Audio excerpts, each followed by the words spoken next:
Hello, xin chào các bạn đã quay trở lại với review 5 phút. Ở cuối tập 46, trong khoảnh khắc An Nhiên gặp nguy hiểm, Mục Trần rất may đã xuất hiện kịp thời và cứu nàng thoát khỏi nguy hiểm. Lúc này đây, sau khi Mục Trần xuất hiện, tên đại hán ở giữa trung tâm vung cây đại đao trong tay lên nhìn anh ấy nói: "Tiểu tử, tốt nhất ngươi nên rời khỏi đây, đừng rước họa vào người."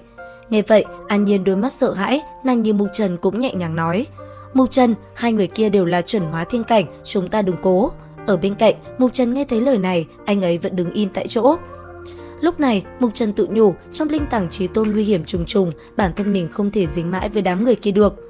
Nghĩ đến đây, Mục Trần sát ý tỏa ra. Thấy vậy, cái tên nhị thủ lĩnh cầm trong tay cây đao lớn trên người, bất chợt bộc phát ra năng lượng kinh người. Hét dài một tiếng, cầm đao trong tay, hắn ta liền vung lên chém ra một đạo công kích thẳng về phía Mục Trần đang đứng im lặng. Trong khoảnh khắc lưỡi đao sắp tới người, Mục Trần đột nhiên thân thể khẽ động. Sau đó, hai tay kết ấn, ngay lập tức phù đồ tháp sáng lên. Khi lưỡi đao đánh vào, một vụ nổ bạo phát, thế nhưng ngay lập tức, từ trên thân tháp, một con rồng khổng lồ tỏa ra khí tức kinh người, bất chợt xuất hiện. Thấy vậy, đám người kia cũng giật mình. Thế nhưng, tên đại hán kia rất nhanh đã vung cây đao lên trước mặt, sau đó gầm lên. Nhất thời, đòn công kích thứ hai của hắn ta cũng đã nhanh chóng ngưng tụ lại. Ngay lập tức, một đao lại tiếp tục đánh về phía con rồng kia. Trong khoảnh khắc va chạm, con rồng kia lao lên liền phá tan lưỡi đao đang lao tới. Chưa dừng lại, nó còn lao lên hung hăng đập mạnh vào người của gã đại hán kia, khiến hắn ta thổ huyết, thân hình bắn ngược ra sau. Thấy vậy, cái tên gầy gò kia liền xoát linh lực vào dao linh hoàn. Chỉ trong tích tắc, từ vòng tròn màu đỏ, một con dao long đã liền phóng về phía An Nhiên. Thấy vậy, Mục Trần liền lao sang ngăn cản. Phía xa, An Nhiên thấy Mục Trần gặp phải nguy hiểm, nàng cũng nhanh chóng lấy ra vòng tròn màu xanh và rót linh lực vào. Nhất thời, một con dao long màu xanh cũng phóng ra. Trong khoảnh khắc hai con dao long va chạm, một vụ nổ tựa như quả cầu bạo phát, làm nơi đây rung chuyển, vách núi ầm ầm vỡ nát. Khi khói bụi qua đi, chỉ thấy Mục Trần lao tới rách cổ tên gầy gò trên tay. Sau đó, anh ấy liền lấy đi dao linh hoàn của hắn và đưa cho An Nhiên. Thế nhưng, đúng vào khoảnh khắc ấy, bức tượng trên vách đá đột nhiên sáng lên. Ngay lập tức, nó cũng liền cử động, cầm cây cột đá trong tay, nó đánh thẳng về phía Mục Trần, khiến nam nhân kia phải né tránh.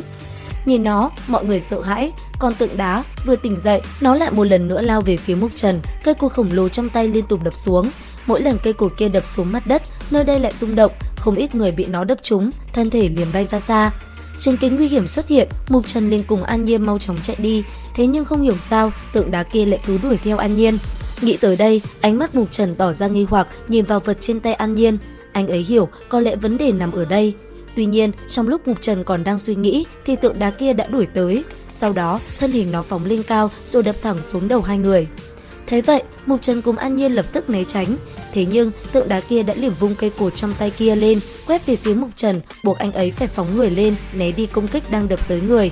Trong tích tắc đó, rất may, anh ấy đã thành công. Tuy nhiên, đúng vào khoảnh khắc An Nhiên chủ quan thì bức tượng kia một đấm đã liền đánh thẳng về phía của nàng. Trong tình huống nguy hiểm đó, Mục Trần bất chợt nhớ đến điều gì đó.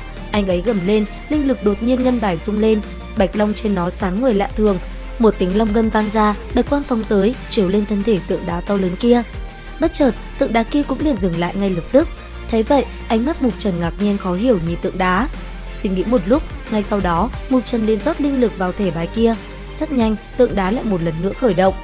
Lúc này, Mục Trần mới hiểu chân chính điều khiển tượng đá lại chính là ngân bài mà mình lấy được dưới đáy dung nham.